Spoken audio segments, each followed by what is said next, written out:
Funding for this program is provided by. Additional funding provided by.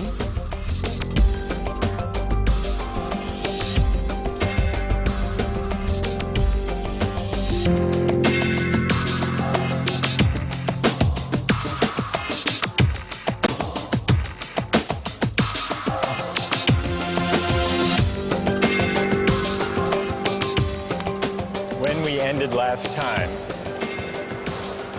we were discussing Locke's idea of government by consent.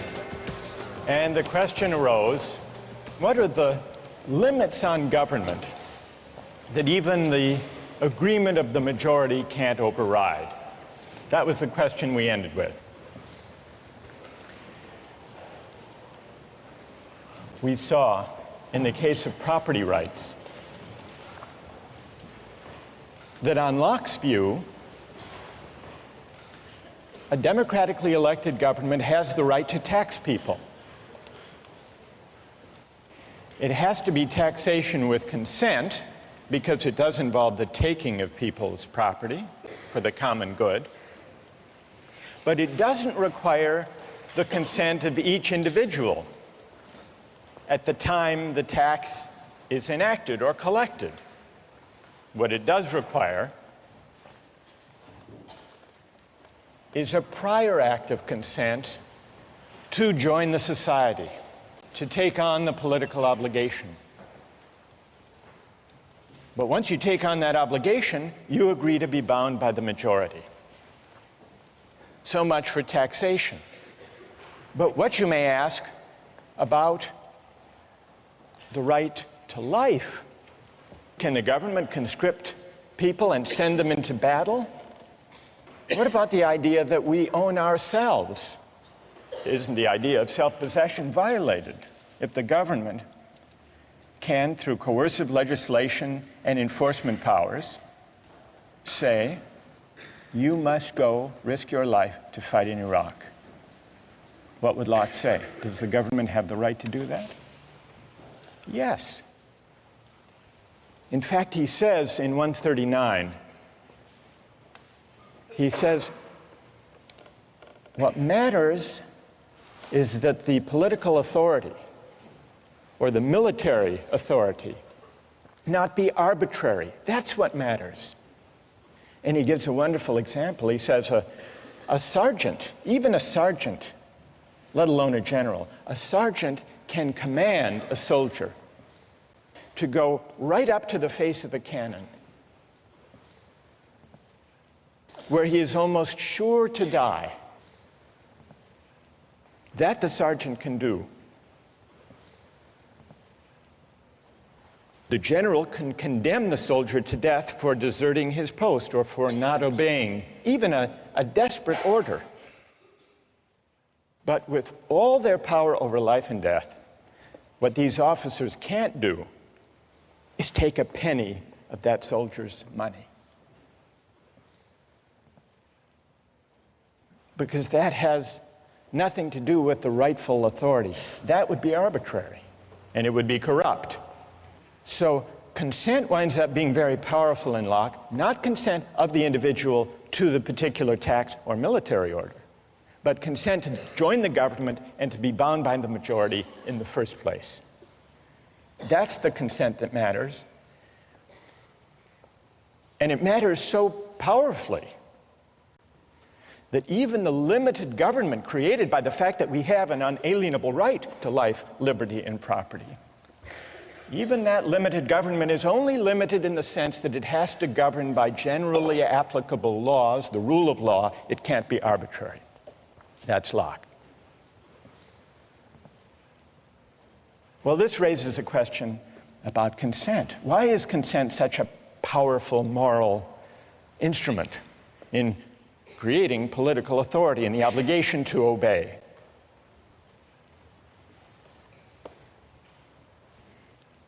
Today, we begin to investigate the question of consent by looking at a concrete case, the case of military conscription. Now, some people say, if we have a fundamental right that arises from the idea that we own ourselves, It's a violation of that right for a government to conscript citizens to go fight in wars. Others disagree. Others say that's a legitimate power of government, of democratically elected governments anyhow, and that we have an obligation to obey. Let's take the case of the United States fighting a war in Iraq. News accounts tell us that the military is having great difficulty meeting its recruitment targets. Consider 3 policies that the US government might undertake to deal with the fact that it's not achieving its recruiting targets. Solution number 1, increase the pay and benefits to attract a sufficient number of soldiers. Option number 2, shift to a system of military conscription. Have a lottery, and whosever numbers are drawn go to fight in Iraq. System number 3, outsource. Hire what traditionally have been called mercenaries. People around the world who are qualified, able to do the work, able to fight well, and who are willing to do it for the existing wage.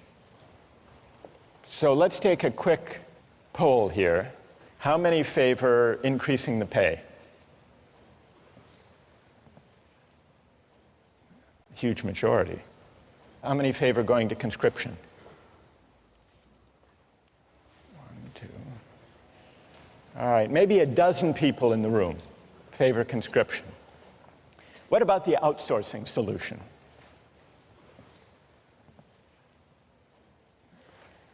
Okay, so there may be about 2-3 dozen. During the Civil War, the Union used a combination of conscription and the market system to fill the ranks of the military to fight in the Civil War. It was a system that began with conscription, but if you were drafted and didn't want to serve, you could hire a substitute to take your place. And many people did. You could pay whatever the market required in order to find a substitute. People ran ads in newspapers, in the classified ads, offering $500, sometimes $1,000 for a substitute who would go fight the Civil War in their place. In fact, it's reported that Andrew Carnegie was drafted and hired a substitute to take his place for an amount that was a little less than the amount he spent in a year on fancy cigars. Now, I want to get your views about the Civil War system. Call it the hybrid system, conscription but with a buyout provision. How many think it was a just system? How many would defend the Civil War system? Anybody? 1? Anybody else? 2, 3, 4, 5. How many think it was unjust? Most of you don't like the Civil War system. You think it's unjust. Let's hear an objection. Why don't you like it? What's wrong with it? Yes? Well, by paying $300 for to be exempt one time around, you're really putting a price on on valuing human life. And we established earlier that's really hard to do. So they're trying to accomplish something that really isn't feasible. Good. So paying someone $300 or $500 or $1,000 You're basically saying that's what their life is worth to you. That's what their life is worth. It's putting a dollar value on life. That's good. And what's your name? Liz. Liz. Well, who has an answer for Liz? You defended the Civil War system. What do you say? If you don't like the price, then you have the freedom to not be sold or hired. So it's completely up to you, and I don't think it's necessarily putting a specific price on you, and if it's done by himself, I don't think there's anything necessarily morally wrong with that. So the person who takes the $500, let's say, he's putting his own price on his life, or on the risk of his life, right. And he should have the freedom to choose to do that. Exactly.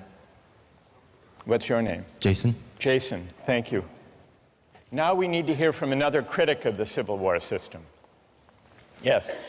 It's a kind of coercion almost to people who have lower incomes. For Carnegie, he can totally ignore the draft. $300 Right. is irrelevant in terms of his income.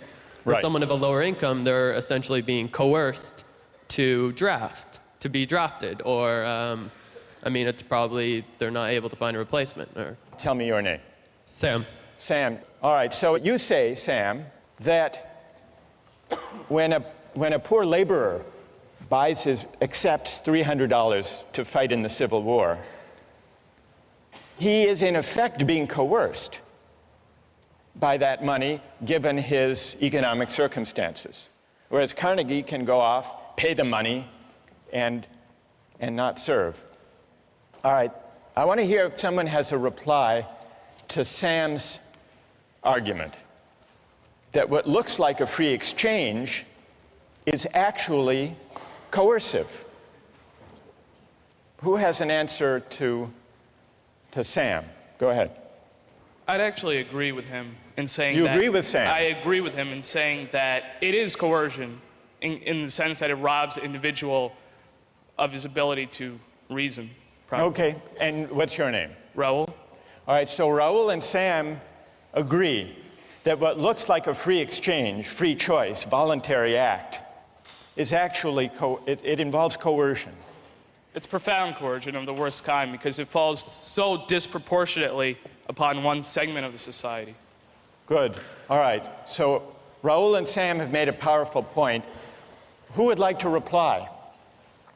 Who has an answer for Sam and Raul? Go ahead. I don't think that these drafting systems are really terribly different from, all volunteer army sort of recruiting strategies. The whole idea of, having benefits and pay for joining the army is, sort of a coercive strategy to get people to join. It is true that military volunteers come from disproportionately, lower economic status, and also, from certain regions of the country where you can use like the patriotism to try and coerce people to feel like it's the right thing to do to volunteer and go over to Iraq. And tell me your name. Emily. All right, Emily says, and Raul, you're going to have to reply to this, so get ready. Emily says, fair enough, there is a coercive element to the Civil War system when the laborer takes the place of Andrew Carnegie for $500. Emily concedes that. But she says, if that troubles you about the Civil War system, shouldn't that also trouble you about the volunteer army today? And before you answer, how did you vote on the first poll? Did you defend the volunteer army? I didn't vote. You didn't vote? No. By the way, you didn't vote. Did you sell your vote to the person sitting next to you? No. All right. So what would you say to that argument? I think that the circumstances are different in that there was conscription in the Civil War. There is no draft today. And I think that the volunteers for the Army today have a more profound sense of patriotism that is of an individual choice than those who were forced into the military in the Civil War. Somehow less coerced. Less coerced. Even though there is still inequality in American society, even though, as Emily points out, the makeup of the American military is not reflective of the population as a whole. Let's just do an experiment here. How many here have either served in the military or have a family member who has served in the military? In this generation, not parents, family members, in this generation. And how many have neither served nor have any brothers or sisters who have served? Does that bear out your point, Emily? Yes. All right, now we need to hear from, most of you defended the idea of the all-volunteer military, overwhelmingly.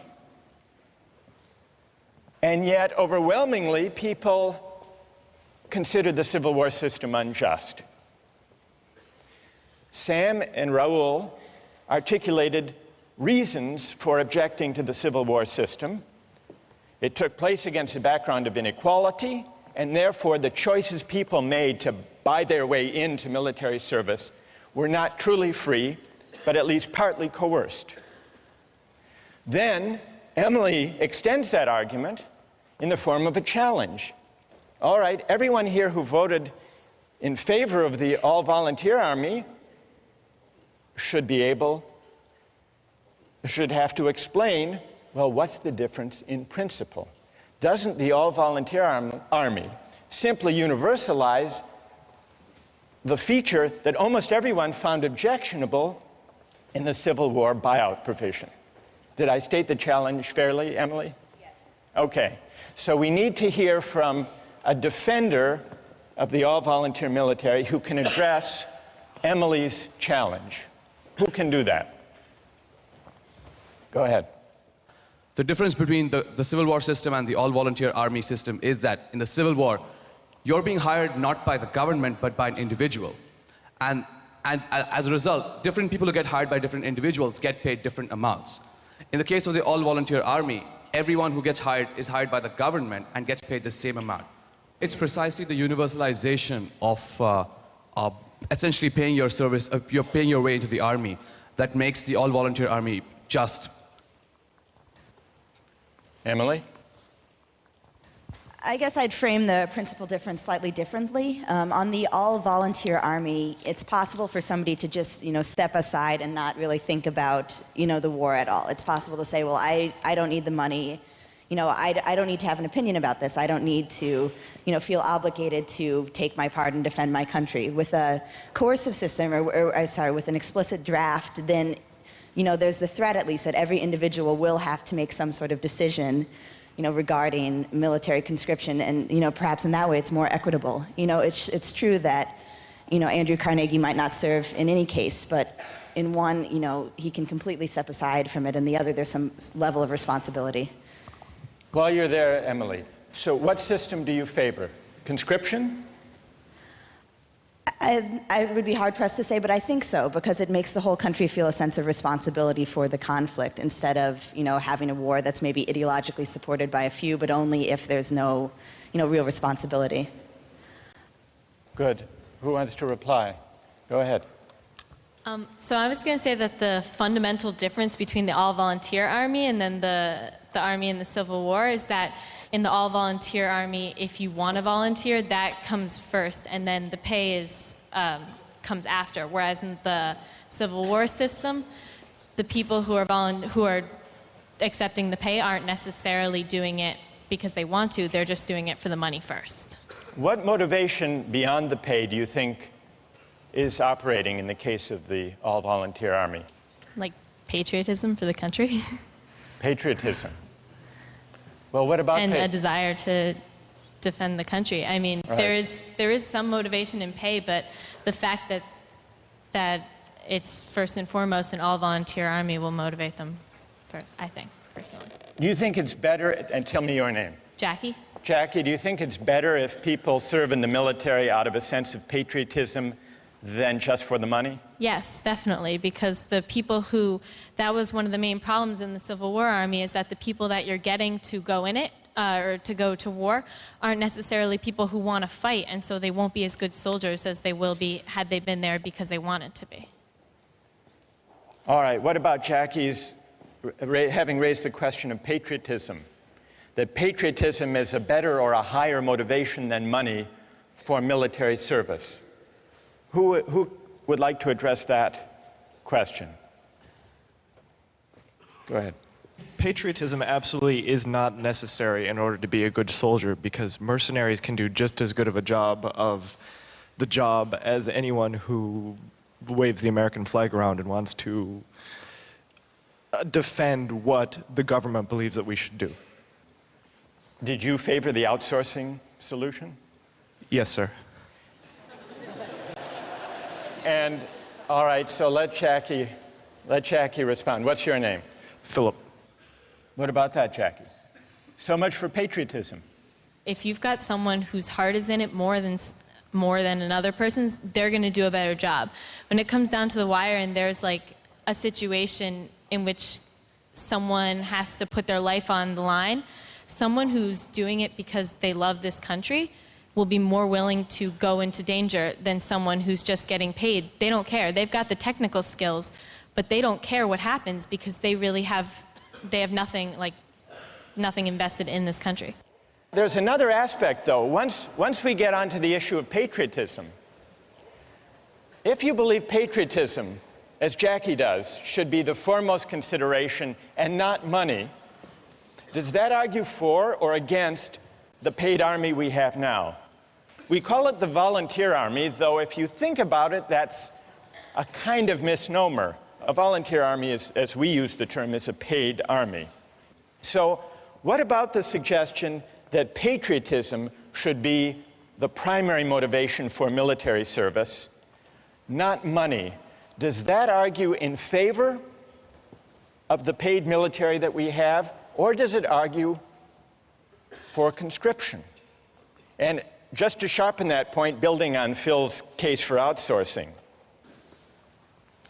if you think that the all-volunteer army, the paid army, is best because it lets the market allocate positions according to people's preferences and willingness to serve for a certain wage, doesn't the logic that takes you from a system of conscription to the hybrid Civil War system, to the all-volunteer army, doesn't the idea of expanding freedom of choice in the market, doesn't that lead you all the way, if you follow that principle consistently, to a mercenary army? And then if you say no, Jackie says no, patriotism should count for something, doesn't that argue for going back to conscription, if by patriotism you mean a sense of civic obligation? Let's see if we can step back from the discussion that we've had and see what we've learned about consent as it applies to market exchange. We've really heard two arguments against the use of markets and exchange in the allocation of military service. One was the argument raised by Sam and Raul, the argument about coercion.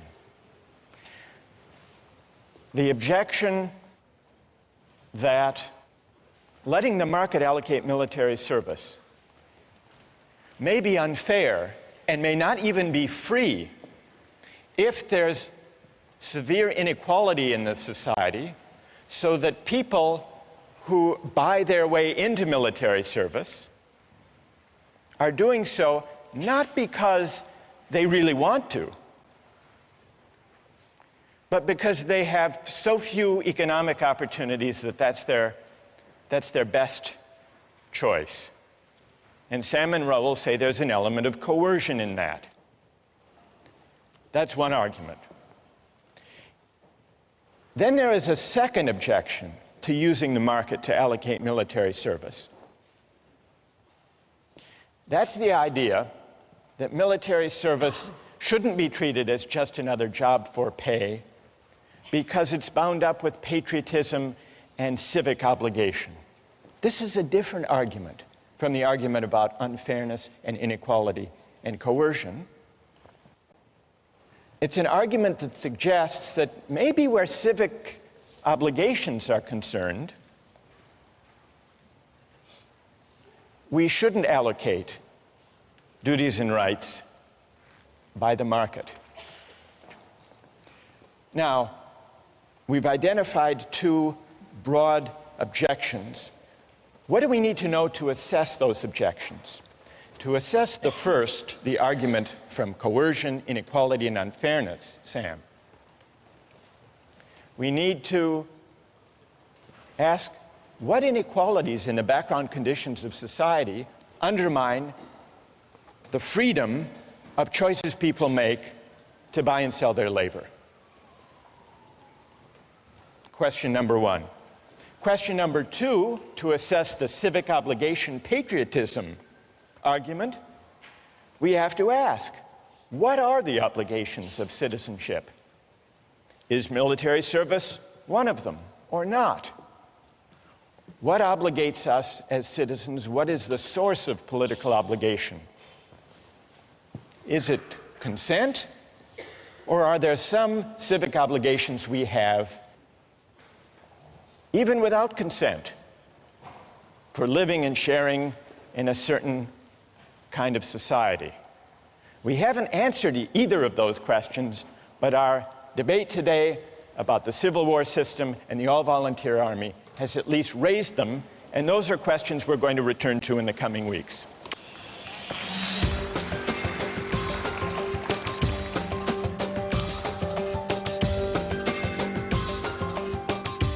Do you think you should be able to bid for a baby that's up for adoption? That's Andrew's challenge. Do I think I should be able to bid for a baby? I'm not sure. It's a market. I mean, Today, I'd like to turn our attention and get your views about an argument over the role of markets in the realm of human reproduction and procreation. Now, with infertility clinics, people advertise for egg donors. And from time to time in the Harvard Crimson, ads appear for egg donors. Have you seen them? There was one that ran a few years ago that wasn't looking for just any egg donor. It was an ad that offered a large financial incentive for an egg donor from a woman who was intelligent, athletic, at least 5'10",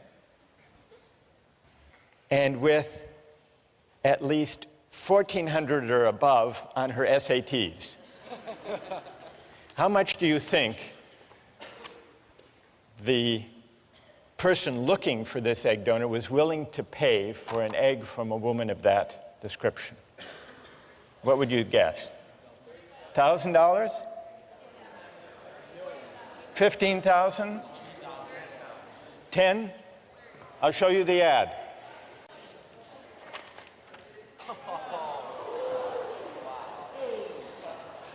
$50,000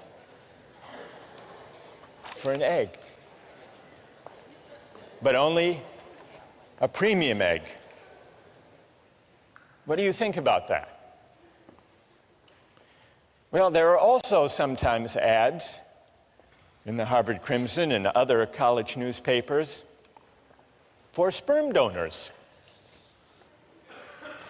So the market in reproductive capacities is an equal opportunity market. Well, not exactly equal opportunity. They're not offering $50,000 for sperm. But there is a company, a large commercial sperm bank, that markets sperm. It's called California Cryobank. It's a for-profit company. It imposes exacting standards on the sperm it recruits.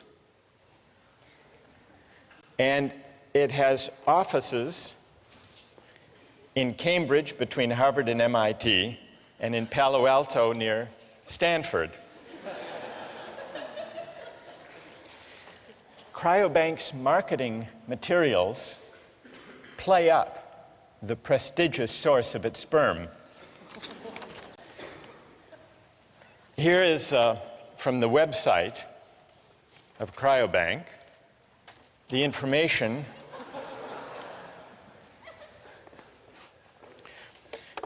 Here they talk about the compensation. Although compensation should not be the only reason for becoming a sperm donor, we are aware of the considerable time and expense involved in being a donor.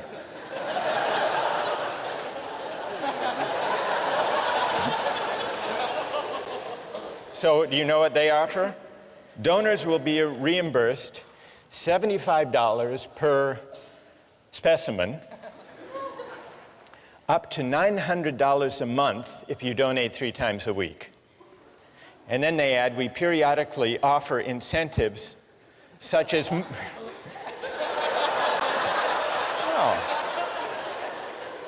such as movie tickets or gift certificates for the extra time and effort expended by participating donors. It's not easy to be a sperm donor. They accept fewer than 5% of the donors who apply. Their admission criteria are more demanding than Harvard's. The head of the sperm bank said the ideal sperm donor is 6 feet tall, with a college degree, brown eyes, blonde hair, and dimples. For the simple reason that these are the traits that the market has shown the customers want. Quote, quoting the head of the sperm bank, if our customers wanted high school dropouts, we would give them high school dropouts.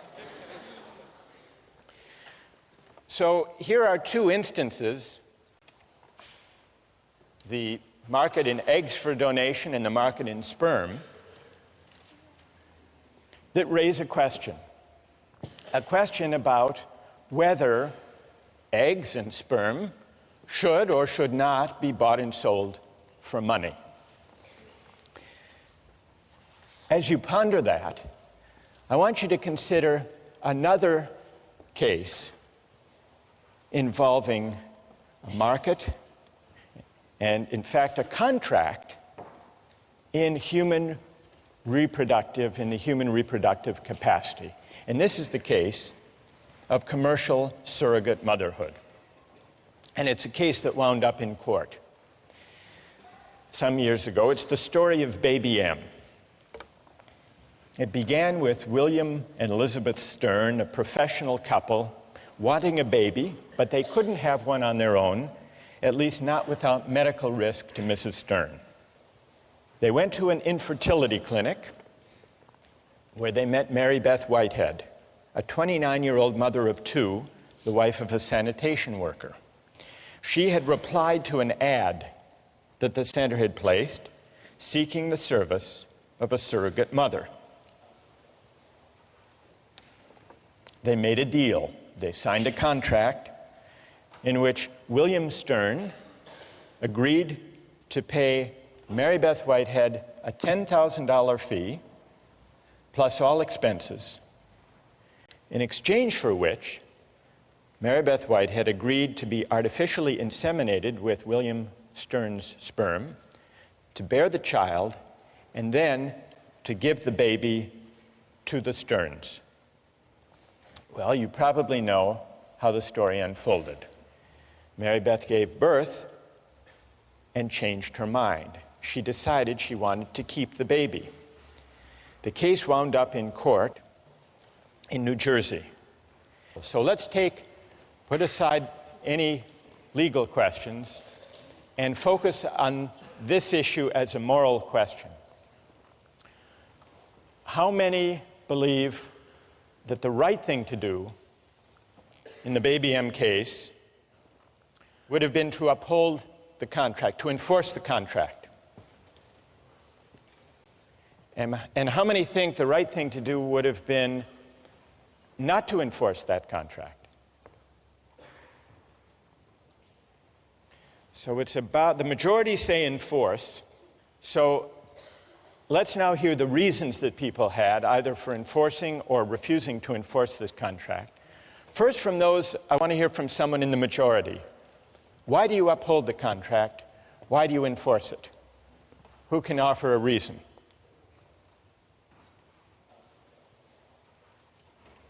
Yes. Stand up. It's a binding contract. All the parties involved knew the terms of the contract before any action was taken. It's a voluntary agreement. The mother knew what she was getting into. All four intelligent adults, regardless of formal education, whatever. So it makes sense that if you know what you're getting into beforehand and you make a promise, you should uphold that promise in the end. Okay. A deal is a deal, in other words. Exactly. And what's your name? Patrick. Is Patrick's reason the reason that most of you in the majority favored upholding the contract? Yes? All right, let's hear now someone who would not enforce the contract. What do you say to Patrick? Why not? Yes. Well, I mean, I agree. I think contracts should be upheld when all the parties know all the information. But in this case, I don't think there's a way a mother, before the child exists, could actually know how she's going to feel about that child. So I don't think the mother actually had all the information. She didn't know the person that was going to be born and didn't know how much she would love that person. So that's my argument. So you would not, and what's your name? Evan Wilson. Evan says he would not uphold the contract because when it was entered into, the surrogate mother couldn't be expected to know in advance how she would feel. So she didn't really have the relevant information when she made that contract. Who else? Who else would not uphold the contract? Yes. I also think that a contract should generally be upheld, but I think that the child has an inalienable right to its actual mother, and I think that if that mother wants it, then that child should have the right to that mother. You mean the biological mother, not the adoptive mother? Right. And why is that? First of all, tell me your name.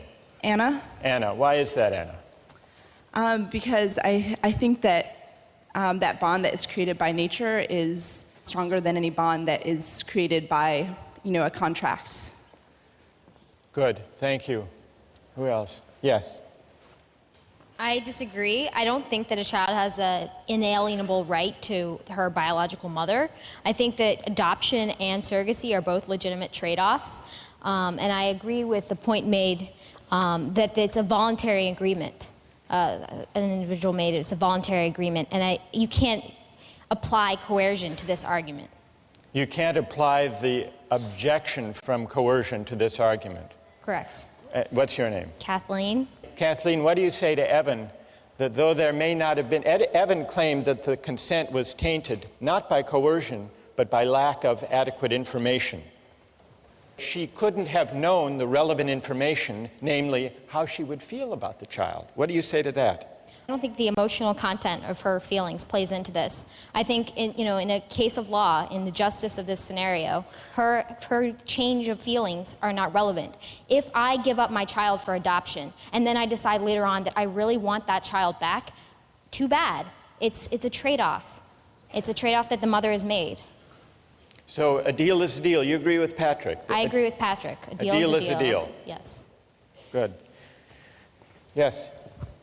I would say that, though I'm not really sure if I agree with the idea that the child has a right to their mother, I think the mother definitely has a right to her child.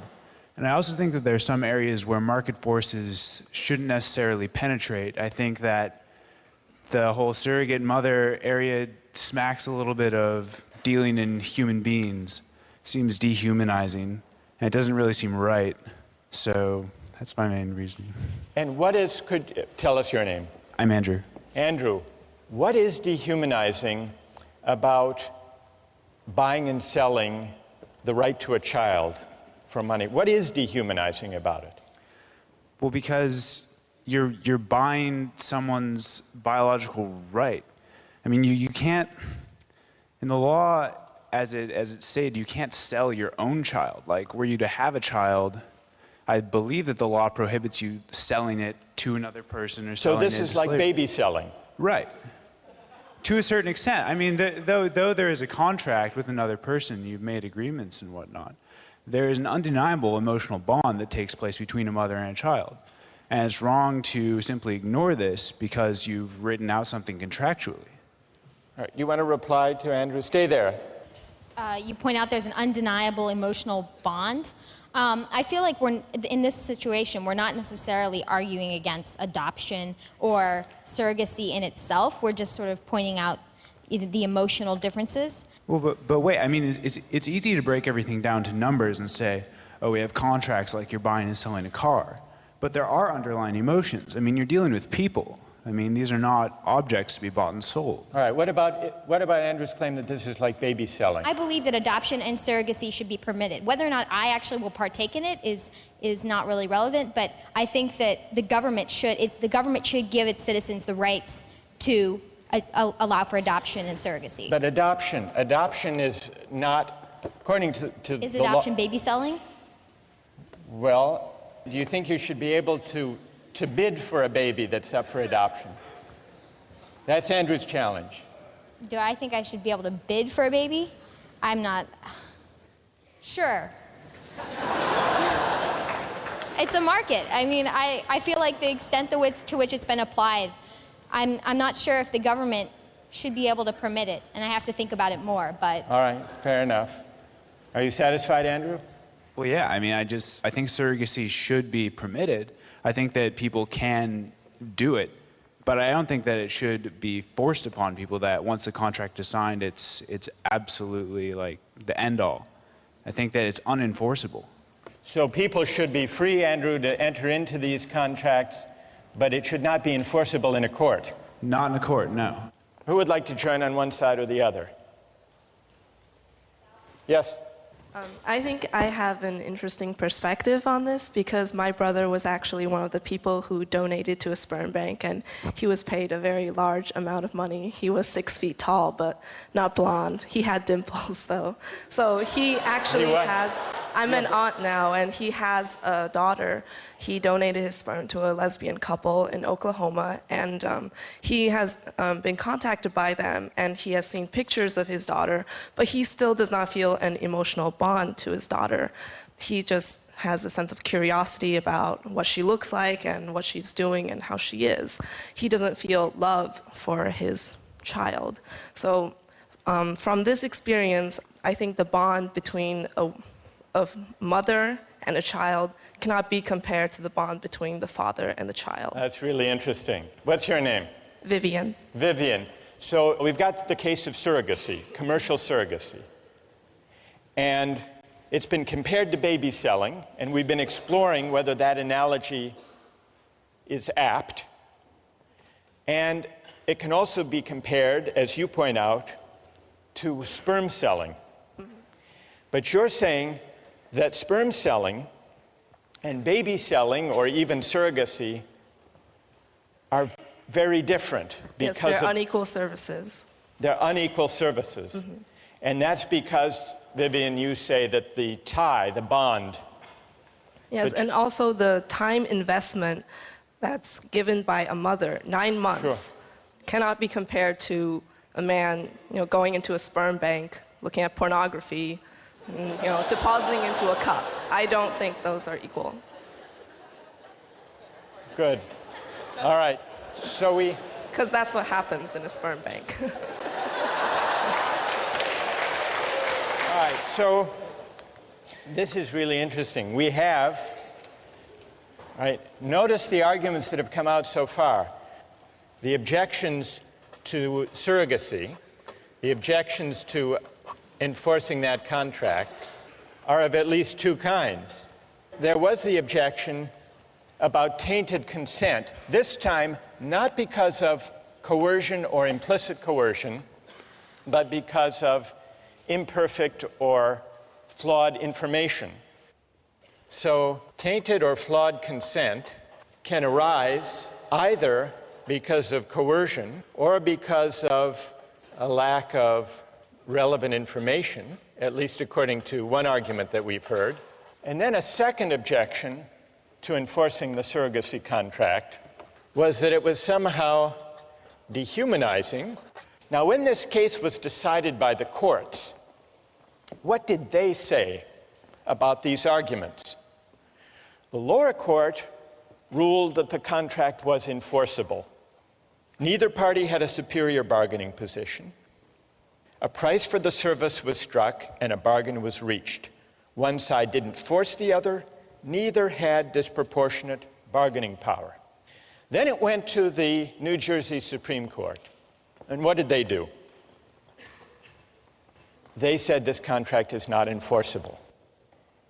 They did grant custody to Mr. Stern as the father because they thought that would be in the best interest of the child, but they restored the rights of Mary Beth Whitehead and left it to lower courts to decide exactly what the visitation rights should be. They invoked two different kinds of reasons, along the lines that Andrew proposed. First, there was not sufficiently informed consent, the court argued. Under the contract, the natural mother is irrevocably committed before she knows the strength of her bond with her child. She never makes a truly voluntary informed decision, for any decision prior to the baby's birth is, in the most important sense, uninformed. That was the court. Then, the court also made a version of the second argument against commodification in this kind of case. This is the sale of a child, the court said, or at the very least, the sale of a mother's right to her child. Whatever idealism may motivate the participants, the profit motive predominates, permeates, and ultimately governs the transaction. And so regardless, the court said, regardless of any argument about consent or flawed consent or full information, there are some things in a civilized society that money can't buy. That's what the court said in voiding this contract. Well, what about these two arguments against the extension of markets to procreation and to reproduction? How persuasive are they? There was, it's true, a voluntary agreement, a contract struck between William Stern and Mary Beth Whitehead. But there are at least two ways that consent can be other than truly free. First, if people are pressured or coerced to give their agreement. And second, if their consent is not truly informed. And in the case of surrogacy, the court said, a mother can't know, even one who already has kids of her own, what it would be like to bear a child and give it up for pay. So in order to assess criticism, objection number one, we have to figure out just how free does a voluntary exchange have to be with respect to the bargaining power and equal information. Question number one, how do we assess the second objection? The second objection is more elusive, it's more difficult. Andrew acknowledged this, right? What does it mean to say there is something dehumanizing to make childbearing a market transaction? Well, one of the philosophers we read on this subject, Elizabeth Anderson, tries to bring some philosophical clarity to the unease that Andrew articulated. She said, by requiring the surrogate mother to repress whatever parental love she feels for the child, surrogacy contracts convert women's labor into a form of alienated labor. The surrogate's labor is alienated because she must divert it from the end which the social practices of pregnancy rightly promote, namely an emotional bond with her child. So what Anderson is suggesting is that certain goods should not be treated as open to use or to profit. Certain goods are properly valued in ways other than use. What are other ways of valuing and treating goods that should not be open to use? Anderson says there are many: respect, appreciation, love, honor, awe, sanctity. There are many modes of valuation beyond use, and certain goods are not properly valued if they're treated simply as objects of use. How do we go about evaluating that argument of Anderson? In a way, it takes us back to the debate we had with utilitarianism. Is use the only proper way of treating goods, including life, military service, procreation, childbearing? And if not, how do we figure out? How can we determine what modes of valuation are fitting or appropriate to those goods? Several years ago, there was a scandal surrounding a doctor, an infertility specialist in Virginia named Cecil Jacobson. He didn't have a donor catalog because, unknown to his patients, all of the sperm he used to inseminate his patients came from one donor, Dr. Jacobson himself. At least one woman who testified in court was unnerved at how much her newborn daughter looked just like him. Now, it's possible to condemn Dr. Jacobson for failing to inform the women in advance. That would be the argument about consent. The columnist Ellen Goodman described the bizarre scenario as follows. Dr. Jacobson, she wrote, gave his infertility business the personal touch. But now the rest of us, she wrote, are in for a round of second thoughts about sperm donation. Goodman concluded that fatherhood should be something you do, not something you donate. And I think what she was doing, and what the philosopher Elizabeth Anderson is doing, and what Andrew was suggesting with his argument about dehumanization, is pondering whether there are certain goods that money shouldn't buy, not just because of tainted consent, but also perhaps because certain goods are properly valued in a way higher than mere use. Those, at least, are the questions we're going to pursue with the help of some philosophers in the weeks to come.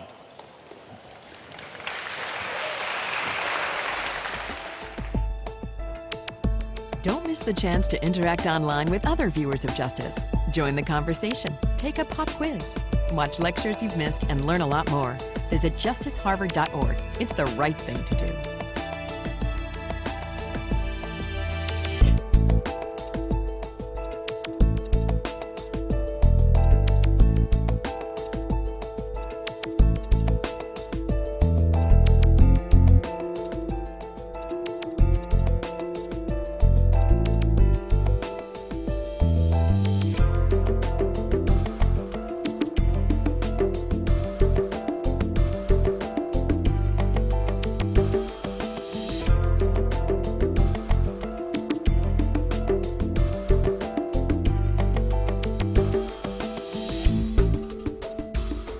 Funding for this program is provided by Additional funding provided by